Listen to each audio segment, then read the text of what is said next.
The first day that, well, actually, I'm going to start from flying into the country, honestly. I found that much more emotional than I anticipated it to be.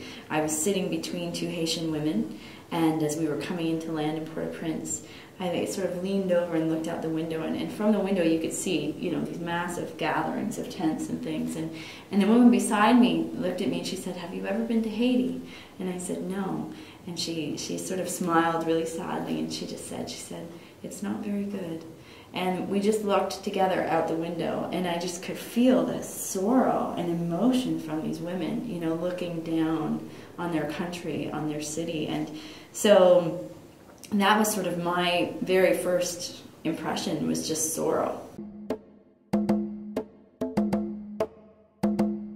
How does Haiti look now? I think comparing to the last couple trips that I've been to, one was in Port-au-Prince and one was in Cape Haitian, which is further up. There was definitely a gentler spirit in the air, and I think it comes down to what Julie was talking about. Maybe it's just a little bit, well, it's a lot of uncertainty.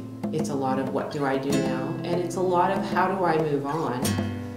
Now, I do remember Pastor Joseph, who talked with us, and he did say, he said, there are many Haitians who wake up in the morning and who get dressed and then who just stand there lost because they don't know what to do. At the same time, the markets were alive, you know, people were milling about and moving about.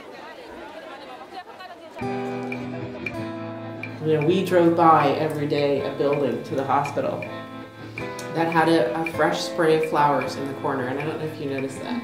There was a fresh spray of flowers in the corner every day because someone's family was probably still in there. And, you know, it's one thing to go through a tragedy, but it's another thing to walk by it every day. Every day we're walking by that. You know, it's not just about relocating to a place where thousands of other people are and it's always noisy and there's always something going on. It's a husband can't console his wife intimately and vice versa, because 3 feet away is another family. So there's things that we do as human beings to console each other that they're not even able to do.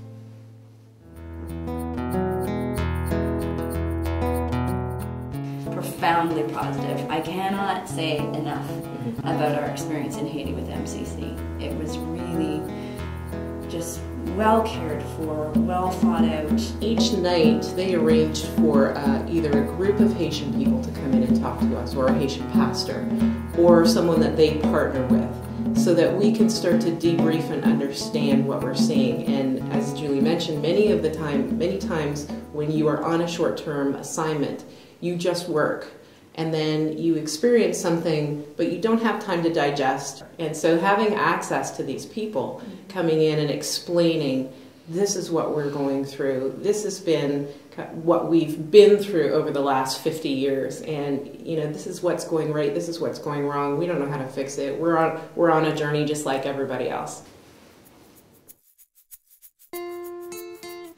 Great staff, like just yeah, they were fabulous. Great nurses, and a hunger and a thirst to learn. It was important for me to allow their nurses, you know, to do it, and for me to be there to support them and teach them and train them in that. But you know, they could put an IV in that baby exceptionally well. Exceptionally well. I was really impressed, because at first I thought, you know, do you want me to put the IV in? And then I thought, no, just be quiet, you know, and watch, and they were fantastic. Those same nurses and medical staff had lived through the quake. They had lost family members. They had lost their homes. You know, some of them weren't going home to a home at night. They were going home to a tarp.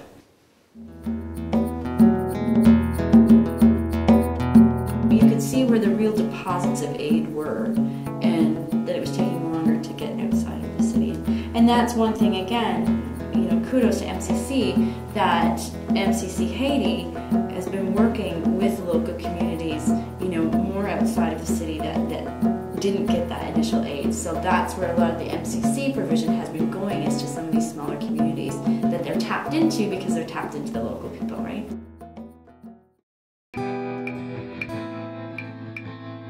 a quote that I've known for years is that a good teacher will teach themselves out of a job. And that is what I think we should be striving for, especially in Haiti. You know, coming alongside them and helping them through learning how to do things. I mean, one of the things one of the pastors said, he said, my son survived because he had to go to the bathroom. Something really simple. They have to go outside. And yet a medical professional training facility with 3,000 people in it collapsed, and all 3,000 people died, minus one who had to go to the bathroom.